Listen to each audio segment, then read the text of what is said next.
สวัสดีค่ะนี่คือช่องทุกเรื่องในโลกใบนี้ Delta Force ซึ่งเป็นที่รู้จักว่าเป็นหน่วยรบลับพิเศษที่สุดในโลกมีชื่อทางการว่า The First Special Force Operational Detachment โดย Delta Force เป็นเพียงชื่อเล่นที่เรียกจากภายนอกและเพื่อรักษาความปลอดภัยแต่ในเอกสารทางการมักจะเรียกว่า CAG หรือ ACE Delta Force มีภารกิจทั้งปฏิบัติการทางทหารและการเมืองต่อประเทศศัตรูการลอบสังหารการโฆษณาชวนเชื่อแบบปิดเป็นความลับการแฝงตัวเป็นพลเรือนเพื่อปฏิบัติการสืบราชการลับในดินแดนของศัตรูปฏิบัติการต่อต้านการก่อการร้ายและการขัดขวางและป้องกันการก่อการร้ายรวมถึงภารกิจลับในสหรัฐอเมริกานอกจากด้านการทหารแล้วพวกเขายังปฏิบัติภารกิจที่ไม่เปิดเผยในทุกภาคส่วนสังคมที่สหรัฐเกี่ยวข้องจะไม่มีการใช้โลโก้หรือเครื่องหมายพิเศษที่เป็นสัญลักษณ์ของหน่วยอย่างเป็นทางการและเมื่อต้องสวมเครื่องแบบทางทหารต่อสาธารณะจะใช้เครื่องหมายของกองบัญชาการปฏิบัติการพิเศษของกองทัพสหรัฐ Delta Force เป็นที่รู้จักว่าเป็นหนึ่งในหน่วยรบพิเศษระดับเทียร์1ของสหรัฐ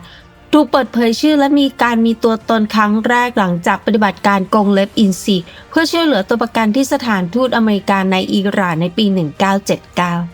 สมาชิก Delta Force รับสมัครไม่เพียงแต่หน่วยรบพิเศษอื่นๆแต่ยังรับจากกองทัพเรือกองทัพอากาศและนาวิกโยธินที่รับราชการมาอย่างน้อย 4 ปีโดยต้องได้คะแนนในการทดสอบคัดเลือกทหารสหรัฐเทียบเท่ากับระดับนายทหารขึ้นไป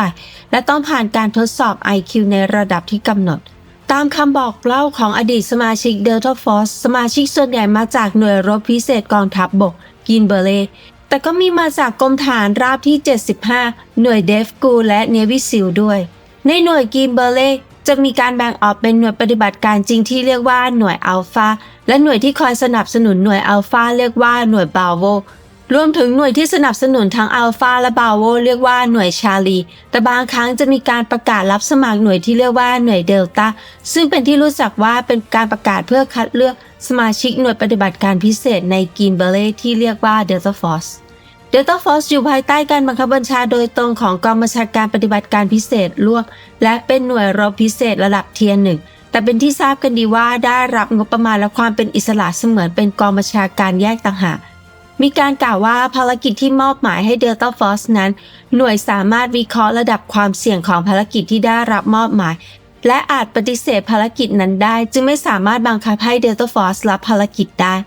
เนื่องจากภารกิจของพวกเขานอกจากการปฏิบัติการทางทหารแล้วยังรวมถึงการสืบราชการลับและภารกิจทางการทูตที่ไม่ใช่การทางทหารบ่อยครั้งที่พวกเขาต้องปลอมตัวเป็นพลเรือนส่วนใหญ่ต้องสวมชุดลำลอแม้ว่ากองทัพสหรัฐจะมีกฎห้ามไว้หนวดเครายกเว้นหนวดเหนือริมฝีปากแต่สมาชิกหน่วยนี้สามารถไว้ผมไว้หนวดเคราและย้อมสีผมได้ตามอิสระ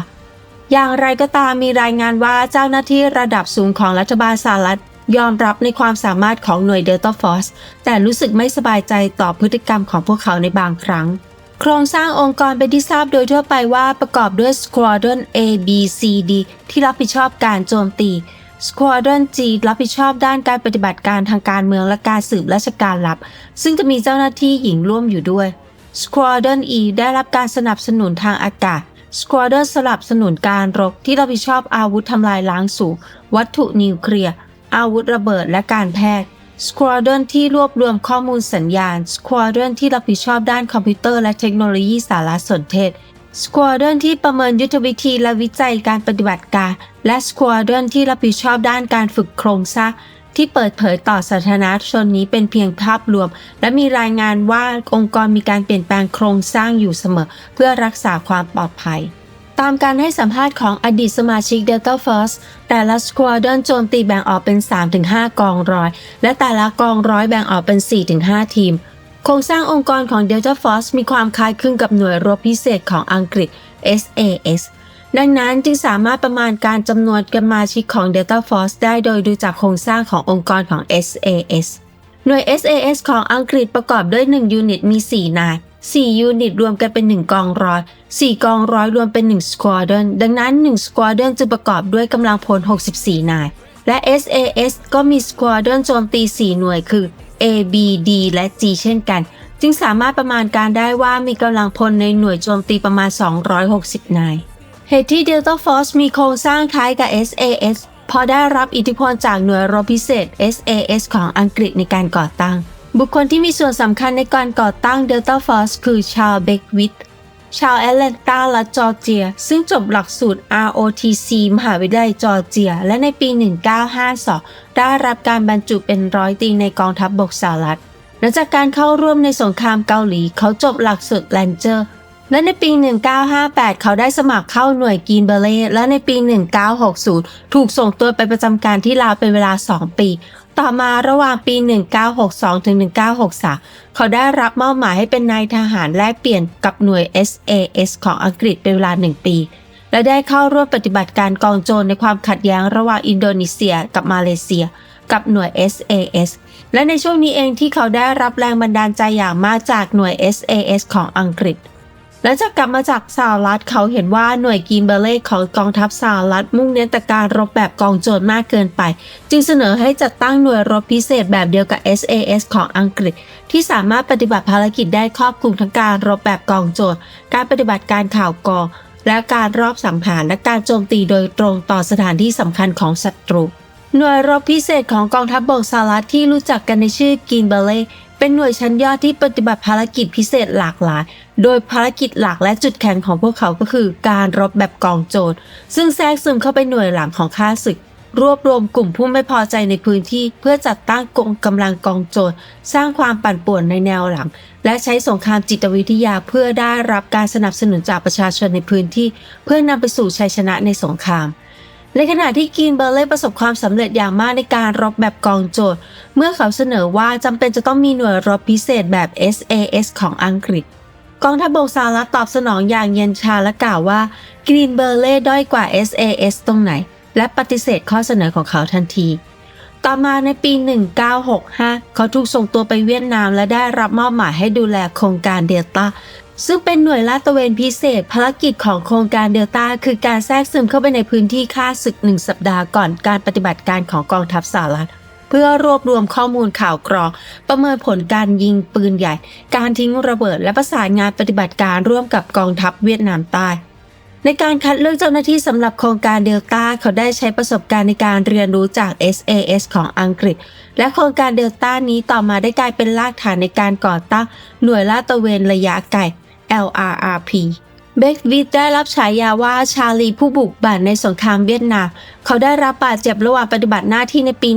1966 และถูกส่งตัวกลับสหรัฐและจากนั้นเขาได้รับตำแหน่งเป็นผู้กำกับดูแลโรงเรียนแลนเจอร์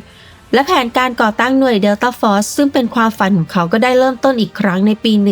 1975 ขณะที่เขาประจำการอยู่ที่โรงเรียนสงครามพิเศษของกองทัพบกโดยเขาได้พบกับพลตรีโรเบิร์ต คินสตันซึ่งเคยมีประสบการณ์ทำงานแลกเปลี่ยนกับหน่วยพลร่วมของกองทัพอังกฤษ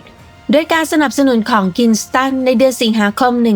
1976 เบควิธได้พบกับบุคคลสำคัญที่มีอิทธิพลอย่างมากต่อการก่อตั้ง Delta Force เขาคนนั้นก็คือพลเอกดูปุยผู้วางรากฐานแนวคิดการรบร่วมภาคพื้นดินกับอากาศสมัยใหม่ซึ่งเป็นแนวคิดการปฏิบัติการร่วมทางอากาศและภาคพื้นและทางทะเลที่มุ่งโจมตีแนวหน้าและแนวหลังของข้าศึกพร้อมกันโดยใช้กองกำลังทางอากาศและหน่วยขึ้นที่ทางอากาศโจมตีเชิงลึกกองกำลังภาคพื้นดินโจมตีแนวหน้าและหน่วยรบพิเศษกับหน่วยสะเทินน้ำสะเทินบกปฏิบัติการโดยการสนับสนุนกองทัพเรือ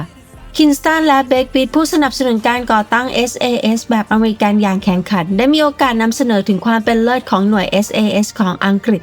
และความจำเป็นในการมีหน่วย SAS แบบอเมริกันต่อพลเอกดูปุยในปี 1976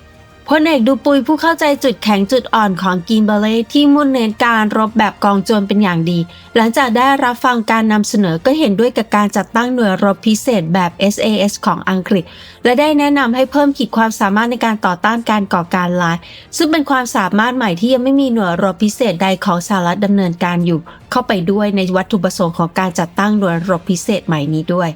ความช่วยเหลือของพลเอกดูปุยในปี 1977 เบควิธได้มีโอกาสนำเสนอแผนต่อผู้บังคับบัญชาการทหารบกและได้รับการตอบรับในเชิงบวกเกี่ยวกับการจัดตั้งหน่วยรบพิเศษใหม่แนวเดียวกับ SAS ของอังกฤษและในที่สุดเขาได้รับคำสั่งให้เตรียมแผนการจัดตั้งองค์กรและงบประมาณที่จำเป็นอย่างไรก็ตามหน่วยรบพิเศษที่มีอยู่เดิมทั้งกรีนเบเล่และหน่วยแลนเจอร์ กังวลว่าการจัดตั้งหน่วยรบพิเศษใหม่จะทำให้สถานะของพวกเขาอ่อนแอลงจึงคัดค้านการจัดตั้ง Delta Force อย่างรุนแรงทำให้แผนการต้องล่าช้าออกไปและในวันที่ 13 ตุลาคม 1977 ได้เกิดเหตุการณ์ที่เปลี่ยนแปลงสถานการณ์โดยสิ้นเชิงนั่นก็คือเมื่อกลุ่มกองทัพแดงได้จี้เครื่องบินโดยสารของสายการบินลุฟแทนซ่าที่เดินทางออกจากสเปนมุ่งหน้าสู่เยอรมันตะวันตกพวกเขาได้เบี่ยงเส้นทางเครื่องบินไปยังเมืองโมกาดิชูประเทศโซมาเลียและเรียกร้องค่าถ่าย$15 ล้านพร้อมกับการปล่อยตัวสมาชิก11คนที่ถูกจับกุมเยอรมนีตะวันตกเคยมีประสบการณ์อันเจ็บปวดในโอลิมปิกในปี 1972 เมื่อกลุ่ม Black September จับตัวนักกีฬาอิสราเอล11คนเป็นตัวประกันและตำรวจทั่วไปที่ไม่เคยได้รับการฝึกต่อต้านการก่อการร้ายต้องปะทะกับผู้ก่อการร้ายจนเสียชีวิตหลังจากนั้นจึงได้จัดตั้งหน่วยต่อต้านการก่อการร้ายพิเศษ GSG-9 ภายใต้ตำรวจสหพันธรัฐรัฐบาลเยอรมนีตะวันตกเจรจากับผู้ก่อการร้ายไปพร้อมๆกับการส่งทีม GSG-9 ที่มีสมาชิกหน่วย SAS ของอังกฤษ2 นายร่วมอยู่ด้วยเพื่อติดตามเส้นทางการเคลื่อนที่ของเครื่องบินและในโซมาเลียเมื่อได้รับความช่วยเหลือจากรัฐบาลโซมาเลียทหารโซมาเลียได้จุดไฟเพื่อดึงดูดความสนใจของผู้ก่อการร้ายที่อยู่ในเครื่องบินโดยสารจากนั้นปฏิบัติการก็เริ่มต้นขึ้นเมื่อสมาชิกทีม SAS ที่อยู่ในภารกิจได้ขว้างระเบิดเข้าไปในห้องนักบินและบุกเข้าสู่ตัวเครื่องบินผลการปฏิบัติการคือผู้ก่อการร้าย3 ใน 4 คนถูกสังหารส่วนผู้ก่อการร้ายยิง1 คนได้รับบาดเจ็บและถูกจับเป็นเฉลย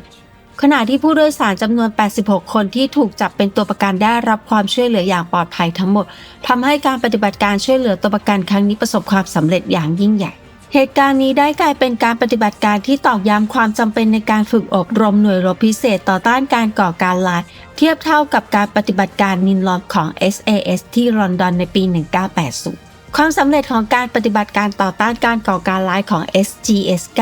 ได้ตอกย้ำให้ผู้บังคับบัญชาการระดับสูงของกองทัพสหรัฐเห็นถึงความจำเป็นในการมีขีดความสามารถในการต่อต้านการก่อการร้าย